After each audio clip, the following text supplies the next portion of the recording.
Hey guys, Andrew Coster with Pit Boss Pellet Grills. Today we're at the Danson's Training Center and I'm going to be showing you part replacement and maintenance on a Pit Boss pellet grill.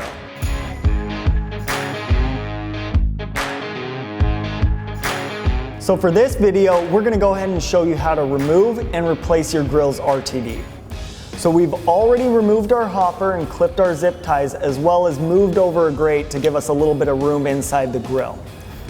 Since all that's been done, we are then going to go ahead and remove our RTD wires from the controller by just loosening the two flathead screws that hold the wires in place.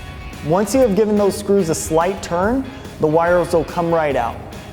From there, we're going to go back inside the grill and we're going to remove the screws holding the RTD plate in place. There are two Phillips head screws that will be removed, and once those screws are removed, the plate will slide right out.